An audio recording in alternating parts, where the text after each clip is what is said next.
9 minutes, 29 seconds. Enough time to fold laundry.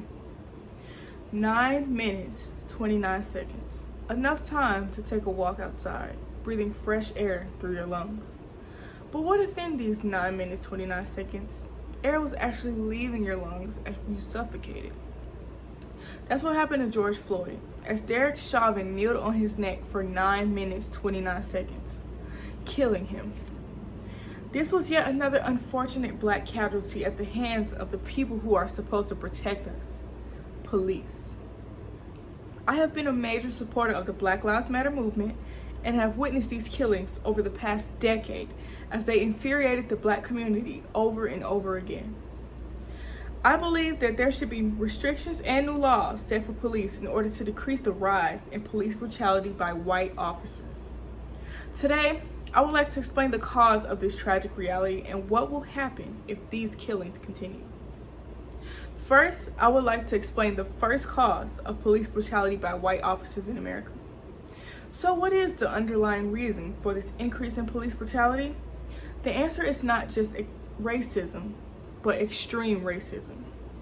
Racism has been around for centuries now.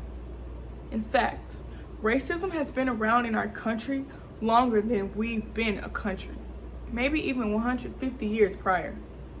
It is the belief that one group is superior to another group, leading to discrimination and mistreatment.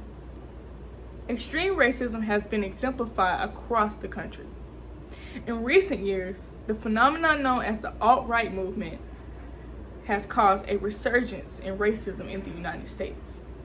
This alt-right is a group that has a mix of beliefs about white nationalism, about anti-feminism, and about anti-progressivism, according to morning radio news. This group began to come alive during the campaigning and election of Donald Trump, who has encouraged and fueled racism for the past decade. His presidency made racists feel that their beliefs were acceptable, and it mainstreamed hate groups.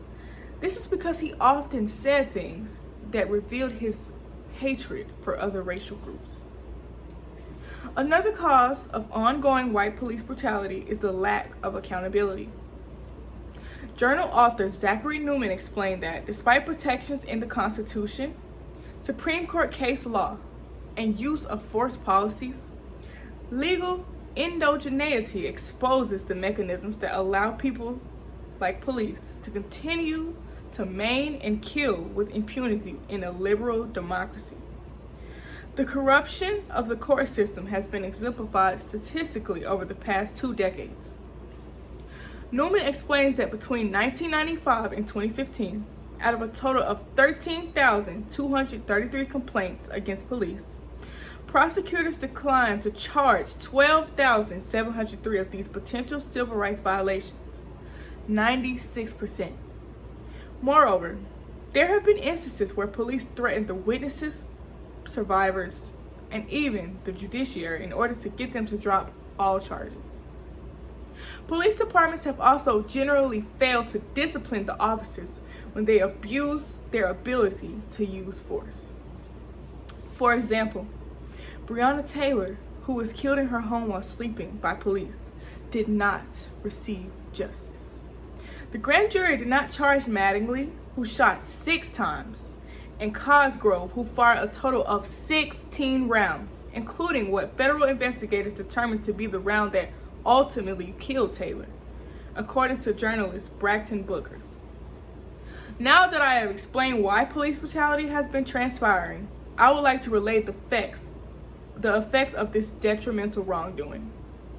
Continuous brutality by white police officers will result in 2 negative outcomes: an increase of violence by the public toward authority and permanent damage to the mental health of racial groups. Data from a police killings article in 2015 shows that the long-standing black versus white excess risk, despite declining over time, nationally remained 3.1 times high.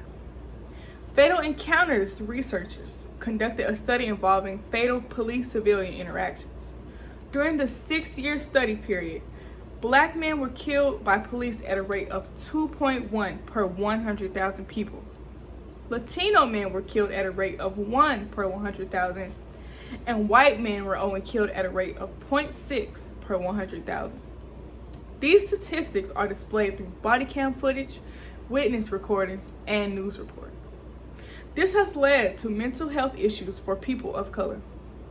Both children and adults can experience race-based trauma, which can have profound effects on psychological well-being and can also impact communities as a whole, according to Leah Metzger from Taylor University. There is an evident development of PTSD, depression, and predetermined fear because of police brutality. A simple traffic stop could possibly result in the loss of your life if you are a person of color. The lifetime prevalence of PTSD was highest among blacks at 8.7% in a study conducted by A.L. Roberts. Additionally, there would be a total loss of confidence for the system. As Philando Castile's sister said, when the police officer who killed her brother did not receive legal repercussions, I will never have faith in this system. I will never have faith in this system. I will never have faith in this system. When there is no confidence in the system, there is an increase in public concern and disagreement, also known as protesting. Although these protests are good for raising concerns, they can lead to the harm of the police as a sense of getting revenge for the lives that authority have taken. People view these situations as justifiable because they feel as if there is a lack of respect that police have for citizens. But revenge violence is a terrible reaction. Today, I have explained to you the causes and effects of police brutality in America against people of color. Issues such as extreme racism and the lack of accountability have been the sole contributors as to why there have been dead bodies of people of color in our streets. And if this continues, there will be generational trauma and revenge violence as the trust in our protectors diminishes. So, will the next traffic encounter result in I can't breathe or just a normal routine? A ticket with a fee or put your hands where I can see? Thank you.